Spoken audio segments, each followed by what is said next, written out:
భార్య వేశ్య కాదు, రచయిత వసుంధర గారు. నా పుట్టినరోజు ఇంకా సరిగ్గా 4 రోజులుంది. ఆయన ఇంతవరకు కొత్త చీర కొనలేదు. జాకెట్ గురించి నాకు ఇబ్బంది లేదు. ఇంట్లో మిషన్ ఉంది. రాత్రికి రాత్రి కుట్టేయగలను. వారం రోజుల నుంచి ప్రయత్నిస్తున్నాను ఆయనకు గుర్తు చేద్దామని. వారం రోజుల నుంచి ఆయన ఆఫీస్ నుంచి ఇంటికి లేటుగా వస్తున్నారు. ఈరోజు అలాగే చేశారు. ఉదయం అప్పుడు అడిగితే సరే అంటున్నారు. అది కాక అప్పుడు హడావిడి. టిఫిన్ చేయాలి, కాఫీ కలపాలి, వంట చేయాలి, ఆయనకి క్యారియర్ సర్దాలి, పిల్లల్ని తెమిల్చి స్కూలుకు పంపాలి. సాయంత్రం అడుగుదామంటే ఆయన ఆలస్యంగా రావడం వల్ల కుదరడం లేదు. అన్నీ సర్దుకొని పడుకునేసరికి అలసట వల్ల వెంటనే నిద్ర పట్టేస్తుంది. ఏ రాత్రో మెలకువలో దరిచేరినప్పుడు ధ్యాసే ఉండడం లేదు. అయినా మరీ ఇంత పీకల మీదకు వస్తుందనుకోలేదు. చూస్తుండగా రోజులు గడిచిపోతున్నాయి. ఆయనలో చలనం ఉండడం లేదు. నేను ఎప్పుడూ తిథుల ప్రకారమే నా పుట్టినరోజు జరుపుకుంటాను. ఈసారి అది నెలాఖరులోకి వచ్చింది. ఈ నెల ఆరంభంలో అనుకోకుండా వారి ఇంటికి కాస్త ఎక్కువ డబ్బు పంపాల్సి వచ్చింది. పిల్లలు స్కూలులో ఏదో డొనేషన్ అంటూ ఇద్దరికి కలిపి 50 రూపాయలు వదిలిచేశారు. గత మాసం కరెంటు బిల్లు ఏ కారణం వల్లనో రాలేదు. 2 నెలలది కలిసి ఈ నెల వసూలైంది. ఇందులో ఓ ప్రాణమిత్రుడికి 70 రూపాయలు అప్పు కూడా ఇచ్చాడు ఈయన. వీటన్నిటికీ తోడు మా ఎదురింటి ఆవిడ తన పుట్టినరోజుకో చీర కొనుక్కుంది. దాని ఖరీదు 205. అందువల్ల నేను అంతకంటే కాస్త ఎక్కువే పెట్టాలి. ఇంతవరకు నా చీర ఏది ఆవిడ చీర ఖరీదుకు తక్కువ కాదు. అయినా ఆవిడ సాధారణంగా 100 లోపు చీరలే కడుతుంది. నా దురదృష్టం కొద్దీ ఈసారి కాస్త ఖరీదైన చీర కొంది. ఇంట్లో నా దగ్గర 80 రూపాయలు ఉన్నాయి. ఆయన దగ్గర నుంచి కూడా 100కు మించదు. అందువల్లే చీర గురించి ఇంత ఆలోచించాల్సి వస్తుంది. ఆయన ఎవరి దగ్గరైనా అప్పు పుట్టించాలి. ఈరోజు ఆయన ఇంటికి రాగానే అన్ని విషయాలు పక్కకు నెట్టి చీర విషయమే మాట్లాడాలనుకున్నాను. అందుకే ఆయన ఇంకా బూట్లు విప్పకుండానే, ఏమండి, నా పుట్టినరోజు సంగతి తేల్చడం లేదు మీరు అనేశాను. ఇంటికి రాగానే వేరే టాపిక్ దొరకదా నీకు అన్నారు ఆయన విసుగ్గా నా వైపు చూస్తూ. టాపిక్ మార్చాలని నాకు సరదాగానే ఉంది, మీరే తీర్చడం లేదు అన్నాను. BA పాస్ అయ్యావు కదా, తెలివితేటలు ఉంటాయనుకొని మోసపోయాను. చీరల పేరుతో మొగుడిని వేధించడంలో 2వ క్లాస్ చదివిన మా అమ్మ, BA పాస్ అయిన నువ్వు ఒక్కలాగే ఉన్నారు అన్నారు ఆయన ఇంకా చిరాగ్గానే. నా మనసు చివుక్కుమంది. చీరల కోసం ఆయన్ని నేను వేధిస్తున్నానా? పుట్టినరోజు నాడు భర్త చేత కొత్త చీర కొనిపించుకోవాలనుకోవడం వేధించడం అవుతుందా? చీర కావాలంటే వేధించడం అని నాకు తెలియదు. ఇప్పుడు చెప్పారు కాబట్టి ఇంకెప్పుడు మిమ్మల్ని చీర కావాలని అడగను అన్నాను. ఆయన ఏమీ మాట్లాడలేదు. ఆ మౌనం నా బాధను పెంచింది. నా బాధ కోపంగా కూడా మారింది. ముభావంగా పనులన్నీ ముగించుకున్నాను. పిల్లల్ని పడుకోబెడుతూ వాళ్ళ పక్కనే పడుండిపోయాను. రాత్రి వేళ ఆయన నన్ను లేపారు. ఉలిక్కిపడి లేచాను. ఆయన్ని చూడగానే త్వరగానే నా కోపం సంగతి గుర్తొచ్చింది. నాకు నిద్రొస్తుంది, పడుకోనివ్వండి అన్నాను విసుగ్గా. గట్టిగా అరవకు, పిల్లలు లేస్తారు అన్నారు ఆయన భయంగా. కుంభకర్ణునైనా మధ్యలో లేపొచ్చేనేమో కానీ పిల్లల్ని మాత్రం మధ్యలో లేపలేము. ఆ సంగతి నాకు బాగా తెలుసు.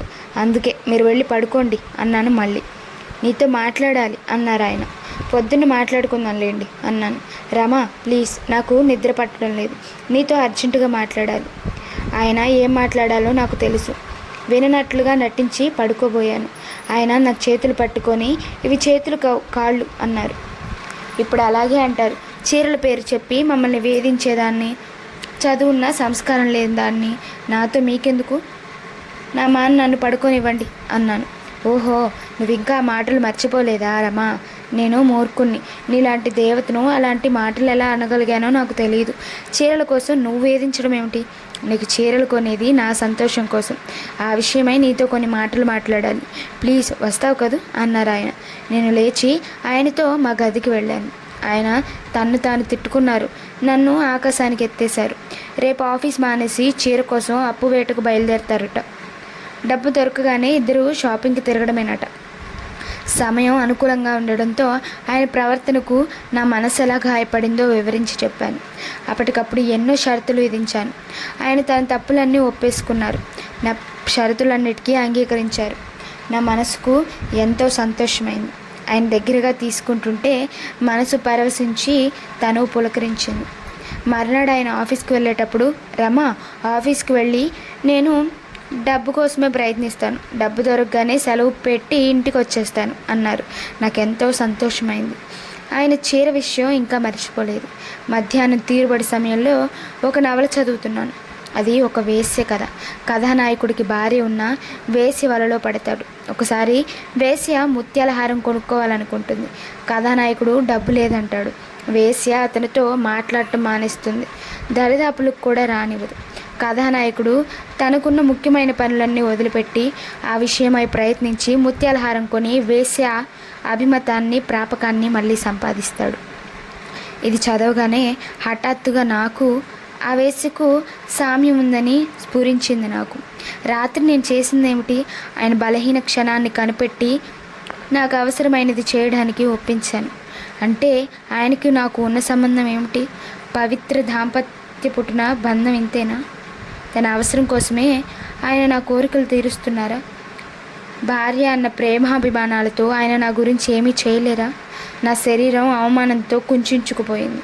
పుట్టినరోజుకు ఖరీదైన చీర కొనిపించుకోవాలనే కోరికతో నన్ను నేను ఆయనకు అర్పించుకున్నాను తప్పితే ఒక భార్య భర్తను చేరినట్లుగా చేరలేదు. నా చదువు, సంస్కారం ఆఖరికి నన్ను ఒక వేశ్యగా తీర్చిదిద్దుతున్నాయా? ఆయనకు నాపై ఎలాంటి అభిప్రాయం కలిగి ఉంటుంది? కట్టుకున్న భార్య కాబట్టి పైకి ఏమీ అనకపోయినా లోపలే నేనంటే చాలా తేలిక భావం కలిగి ఉంటుంది. తర్వాత ఇంకా నవల చదవలేకపోయాను. మనసు కూడా పాడయింది. అయితే ఆ రోజు కూడా ఆయన ఇంటికి రోజులాగే లేటుగా వచ్చారు. నన్ను క్షమించమని అడగడానికి కూడా సిగ్గుగా ఉంది. రమ, ఆఫీసులో అర్జెంటు పని ఉంది. బాధ్యత గల ఆఫీసర్గా నీ చీర అప్పు చేయడం కోసం సెలవు తీసుకోలేకపోయాను. అన్న ప్రకారం కనీసం పెందలాడైనా ఇంటికి రాలేకపోయాను అన్నారు ఆయన. ఆయన ఇలా అన్నప్పటికీ రానున్న తుఫాన్ ఎలా తట్టుకోవాలా అన్న కలవరం ఆయన ముఖంలో ప్రతిఫలిస్తుంది. ఆయన్ని చూస్తే జాలి వేస్తుంది. ఎంత మంచివారండి మీరు అన్నాను అప్రయత్నంగా. ఆ మాటలు నేను మనస్ఫూర్తిగానే అన్నాను. నన్ను వేశ్యగా గుర్తించి, భయపడక భార్యగా గుర్తించి నిర్లక్ష్యం చేసిన ఆయన మంచితనం ఒక్కసారిగా నా మనసును ఎంతో తేలిక చేసింది. ఆయన నా వంక ఆశ్చర్యంగా చూశారు. నేను వ్యంగ్యంగా మాట్లాడానని ఆయన అనుమానం. అయితే నా ముఖంలో భావాలు అలా లేవు. తర్వాత నా ప్రవర్తన కూడా అలా లేదు. రాత్రి ఆయన పిలవకుండానే గదిలోకి వెళ్ళాను. నా ప్రవర్తనకు అర్థం తెలియక సతమతమవుతున్న ఆయన మరోసారి నన్ను క్షమాపణ అడిగారు. ఎందుకండి మాటిమాటికి క్షమాపణ అడుగుతారు? మీ ఇబ్బందులు నాకు తెలియవా? నేను మీ అర్ధాంగిని. మీ కష్ట సుఖాలు రెండింటిలోనూ నాకు భాగం ఉంది. ఆ మాత్రం వీలున్నా మీరే చూస్తారు. నేను మిమ్మల్ని విషయంలో విసిగించి ఉంటే నన్ను క్షమించండి. ఈ పుట్టినరోజుకు మీరు చీర కొనకపోయినా నేనేమీ అనుకోను. ఇది మనస్ఫూర్తిగా చెబుతున్న మాట అన్నాను. అయితే నాలోని మార్పుకు కారణమైన ఆ వేశ్య కథ గురించి మాత్రం ఆయనకు చెప్పలేదు.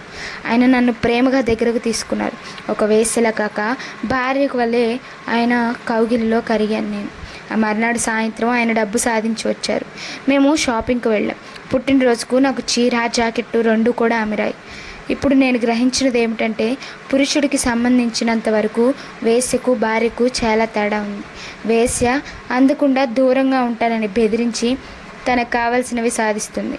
భార్య తనకేమీ వద్దని త్యాగాన్ని ప్రకటించి కోరినవి సాధిస్తుంది. పద్ధతుల్లో తేడా ఉన్న వేశ్య బెదిరింపుకయ్యే ఖర్చుకు భార్య త్యాగం చేసే ఖర్చు తీసిపోదు.